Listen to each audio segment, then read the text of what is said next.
Self-sabotage is one of the most misunderstood patterns because people treat it like a motivation problem. But most self-sabotage is not the absence of desire, it is a conflict of loyalties inside you. One part of you wants growth, intimacy, visibility, stability, progress. Another part of you is loyal to safety, to familiarity, to staying unexposed, to staying in control. So you end up with a pattern that looks irrational from the outside, but makes perfect sense to your nervous system. The reason this matters is because you cannot solve self-sabotage by insulting yourself. You cannot bully a protective system into disappearing. You have to understand what it is protecting, what it is trying to prevent, what it has learned about risk, and what reward it is receiving every time you delay, derail, or destroy your own momentum. In this episode, we are going to name the mechanics cleanly, not to shame you, but to give you leverage. Because once you can see the pattern, you stop arguing with it, and you start designing around it. Let's start with the definition that changes everything. Self-sabotage is any behavior that reduces your short-term emotional discomfort by creating a long-term cost to your life. That is the trade. Short-term relief, long-term loss. And your brain will make that trade over and over because the relief is immediate. It lands in your body fast. The long-term cost is delayed. That's why you can genuinely want something and still keep stepping away from it. The sabotage is not proof that you do not care. It is proof that your system learned that moving forward feels unsafe in a specific way. The first thing to understand is that self-sabotage is a reward cycle, not a personality. Most people try to fix self-sabotage at the level of talk. They say, "Tomorrow I will be different." They make promises. They create vows.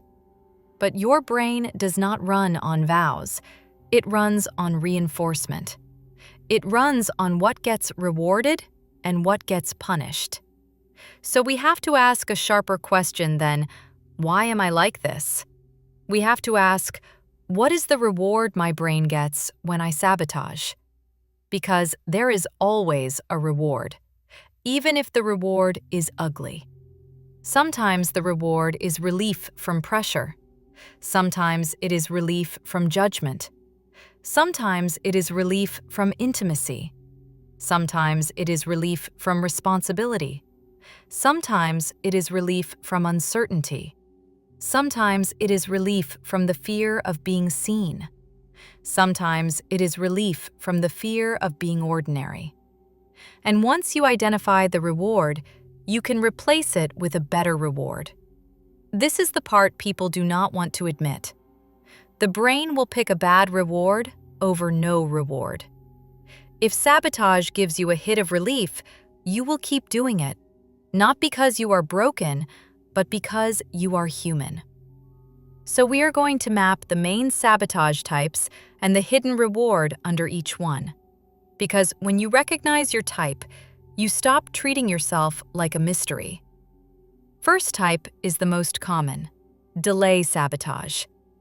This is the pattern where you keep pushing the start line forward. Not in a dramatic way, in a reasonable way, in a way that sounds mature.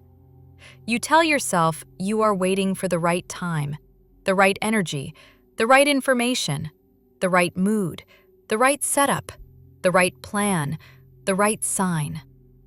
Delay sabotage is dangerous because it never feels like sabotage. It feels like preparation. It feels like being thoughtful. But the function is simple. Delay allows you to keep the fantasy of future change without paying the emotional cost of present change. That is the reward. You get to keep believing in the future you without risking being disappointed by the real you. You get to keep the identity of someone who will do it without doing it. And that identity can feel strangely comforting because it preserves your self-image. There is a reason potential is addictive. Potential cannot be measured. Potential cannot fail. Potential cannot be criticized. Potential is a clean mirror. Reality is messy. Reality has feedback. Reality shows you where you are weak, inconsistent, untrained, scared, and learning. So delay becomes a protective move to avoid that messy feedback. The brain says, if I wait, I stay safe from proof. Because proof is the thing your ego fears. Proof can confirm your fear. Proof can confirm your inadequacy. Proof can also confirm your power, but for many people, power is also threatening. Because power removes excuses. Power removes hiding places. Power makes you accountable to your own life. The second type is perfection sabotage. This is where you do start, but only under impossible conditions. You make the bar so high that you guarantee failure. You demand a perfect mood. You demand a perfect schedule. You demand a perfect version of yourself before you take imperfect action. You tell yourself it is standards, but the function is safety. Because perfectionism is not about excellence, it is about control. If I can make the conditions perfect, I reduce the chance of embarrassment. I reduce the chance of judgment. I reduce the chance of being seen learning. And learning is the thing perfectionism hates. Because learning means being a beginner. Being a beginner means you look human. And if your identity is tied to being competent, being sharp, being impressive, being special, then being a beginner feels like a threat.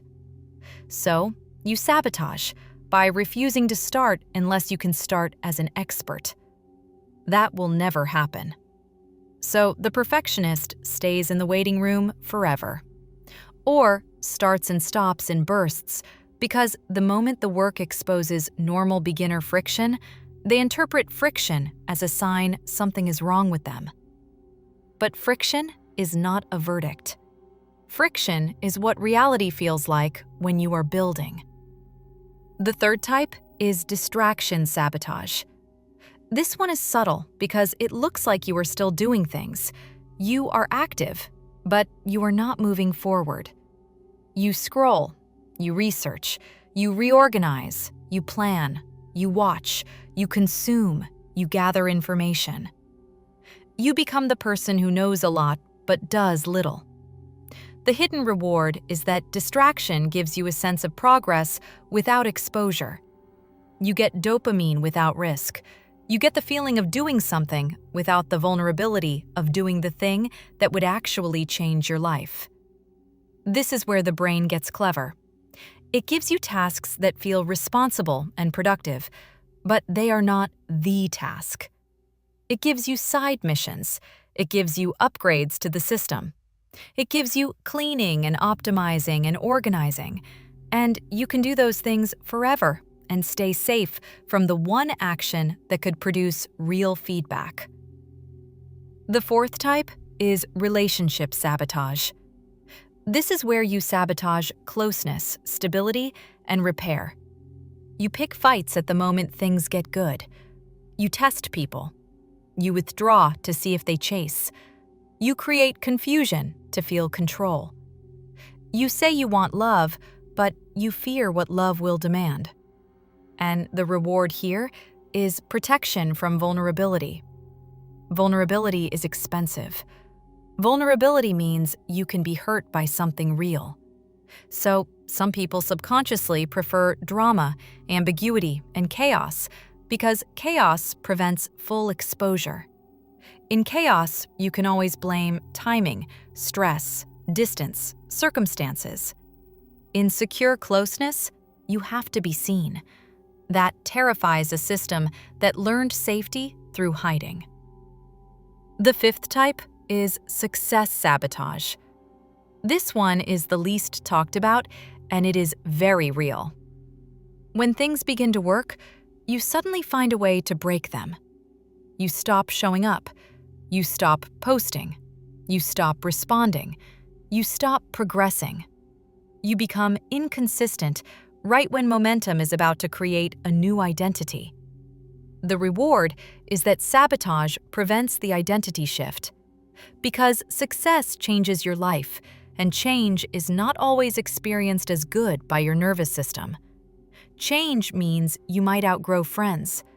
Change means you might be expected to perform. Change means you might lose the comfort of being underestimated. Change means you might lose the story that your problem is circumstances. Change means you become the common factor. That can feel like pressure.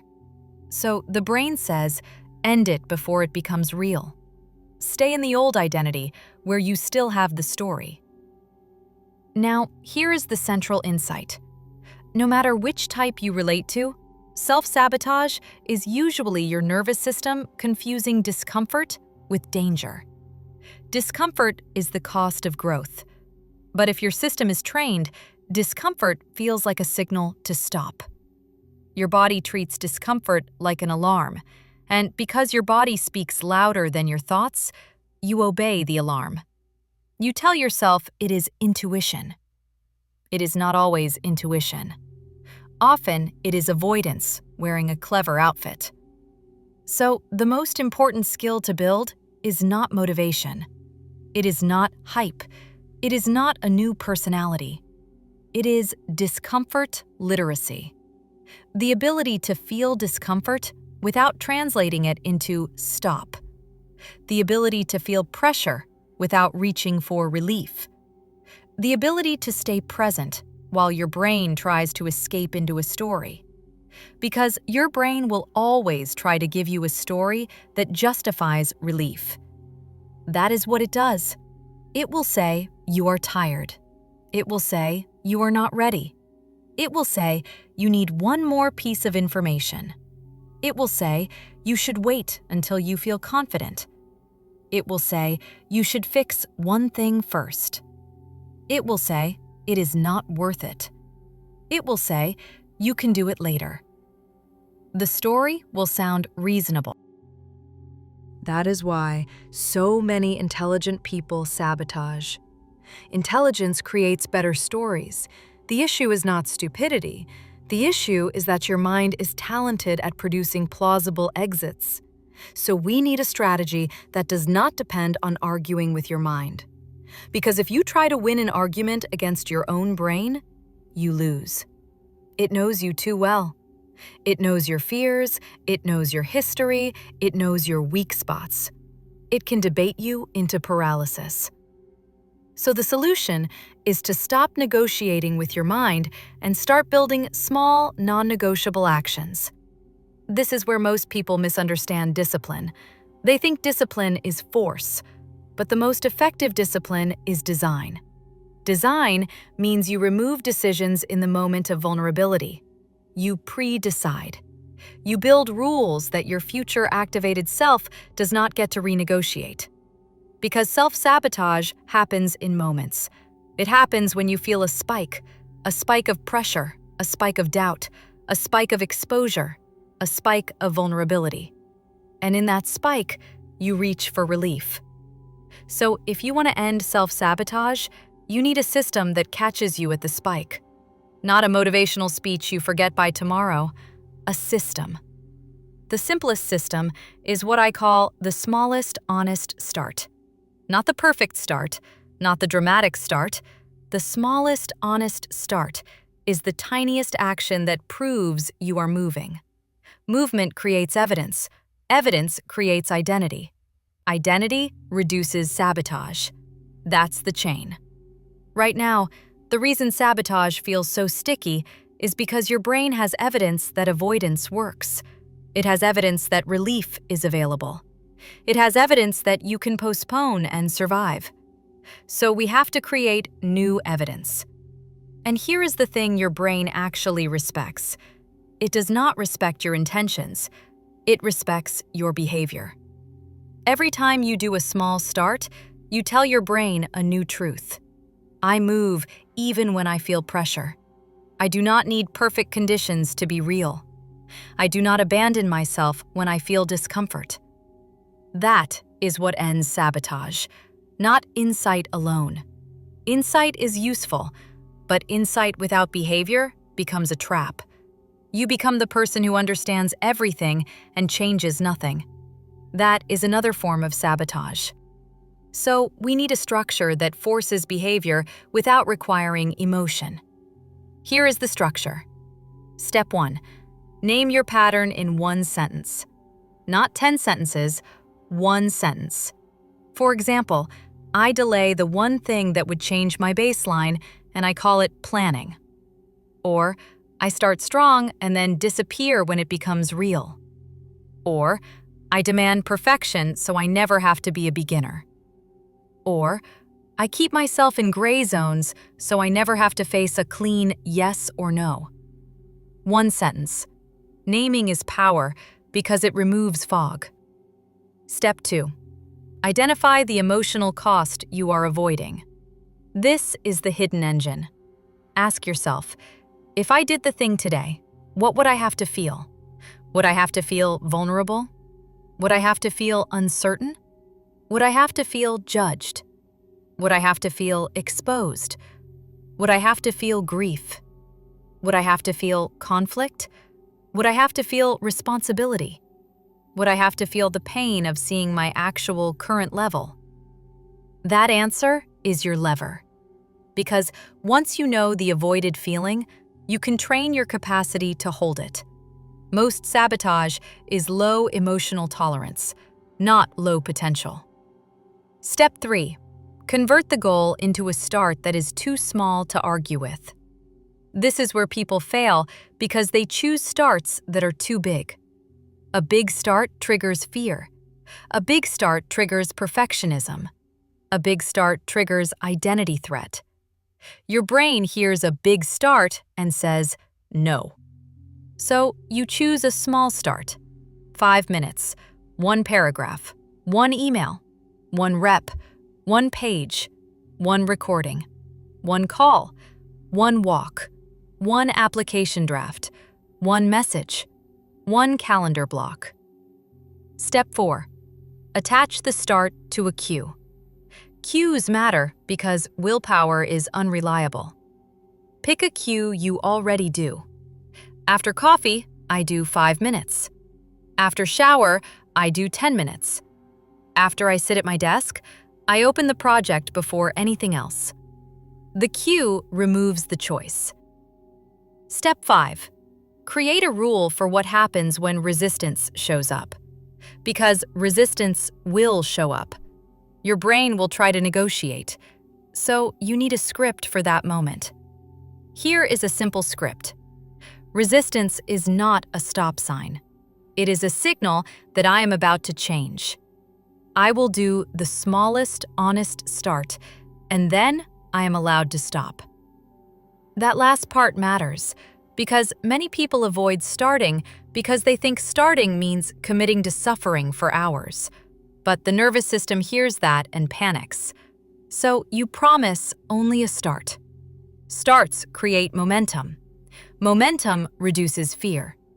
The goal is not to force endurance on day 1. The goal is to build a new association with action. Action is safe. Action is survivable. Action does not require perfection. That is how you retrain the system. Now I want to address a deeper layer that makes self-sabotage feel personal. Shame. Shame turns patterns into identity. Shame says, I am lazy. I am broken. I always ruin things. That story is another form of sabotage because it removes agency. If you believe the problem is who you are, you stop trying to change what you do. So we need a different frame. Self-sabotage is not a moral failure. It is a learned strategy. Learned means it can be unlearned, but you have to stop romanticizing insight. Some people use insight to avoid action. They stay in analysis because analysis feels safe. It feels like progress. It feels like control. But analysis without movement becomes a treadmill. It makes you tired and unchanged. So we need to define the role of insight correctly. Insight is the map. Movement is the travel. You cannot read the map and arrive. Now let's talk about how self-sabotage shows up in the body. Because if you can recognize the body signature, you can interrupt it earlier. Most sabotage has a very specific feeling before it happens. It can feel like restlessness, like fog, like sudden exhaustion, like irritation, like an urge to check something, like a need to clean, like a need to reorganize, like a craving, like a need to pick up your phone, like an urge to start a different task, like a sudden focus on something unimportant. That is the moment you must get interested instead of obeying. You ask, what is my brain trying to protect me from right now? Then you do the smallest, honest start, even 2 minutes, because the point is not the output. The point is the interruption. The point is telling your nervous system that discomfort does not control you. Now we need to talk about the biggest sabotage trap of all, the identity loop. Many people sabotage because they are emotionally attached to the identity of someone who is about to start, someone who is about to change, someone who is about to become. That identity feels hopeful. It feels alive. But it is still an identity built on future, not present. And the hidden cost is that the longer you stay in that identity, the more painful it becomes to face reality. Because if you start now, you have to accept that you waited. You have to accept that you lost time. You have to accept that your fears were in charge longer than you want to admit. So the brain says, keep waiting, keep fantasizing, keep planning. Because starting now would create grief. And grief is expensive. So here is a thought that cuts through that trap. You do not start to prove you are perfect. You start to stop losing time. Starting is not a performance. Starting is self-respect. Starting is a decision to stop living as a draft. Now, let's make this emotionally real. The reason self-sabotage hurts is not only because it blocks your goals, it blocks your relationship with yourself. Over time, repeated sabotage teaches your nervous system a painful lesson. I cannot fully trust me. And when you cannot trust yourself, your life becomes noisy. You overthink because you do not trust your decisions. You seek reassurance because you do not trust your inner direction. You feel anxious because you do not trust your follow-through. You feel tense because your brain is scanning for whether you will abandon yourself again. This is why ending self-sabotage is not a productivity upgrade. It is a nervous system upgrade. It is the process of becoming someone whose word means something to their own body. And that is why the smallest, honest start is so powerful. Every small start is a vote. It tells your system, I am here. I do not leave myself. I do not require perfect conditions to be loyal to my life. Now I want to talk about one more sabotage type that hides in plain sight. Self-sabotage through emotional loyalty to the past. Some people sabotage because changing would mean admitting that certain relationships, environments, or versions of self were not good for them. Growth can feel like betrayal. It can feel like abandoning the old you. It can feel like leaving behind people you love. It can feel like becoming someone your family will not understand. So you sabotage to stay loyal. And the solution here is not to shame yourself. The solution is to name the loyalty and then make a mature trade. You can love people and still outgrow patterns. You can respect your past and still stop living there. You can honor where you came from and still choose where you are going. That is adulthood. Now, let's close with the practical exit that holds everything together. The exit is not a perfect day. It is not a dramatic reset. It is not waiting until you feel fearless. The exit is building a small, daily proof cycle. One small start every day that is tied to your most expensive pattern. Not 10 starts, 1. And you do it even when you do not feel like it, because that is the exact moment you are retraining. Your feelings are allowed. They are not the authority. The authority is the rule you chose while calm. And if you want a sentence to carry when the sabotage impulse hits, use this. Relief is not my goal. Self-trust is my goal. Relief is what sabotage chases. Self-trust is what your future needs. Then you do the smallest, honest start. You pay the entry fee. You do not wait for confidence. Confidence comes from evidence. You do not wait for clarity. Clarity comes from movement. You do not wait for the perfect mood. Mood follows structure. And if you slip, you do not turn the slip into a story about who you are. You return to the rule. One small start, again. Because the opposite of self-sabotage is not becoming harsh. It is becoming reliable. Reliable is calm. Reliable is boring in the best way. Reliable is what frees you. Reliable is what makes your life feel less like a constant internal argument. And over time, something shifts. You stop feeling like you are fighting yourself, and you start feeling like you are leading yourself. That is the real win. Not a perfect life, but a self you can trust. Welcome to PsychBond. You're safe here.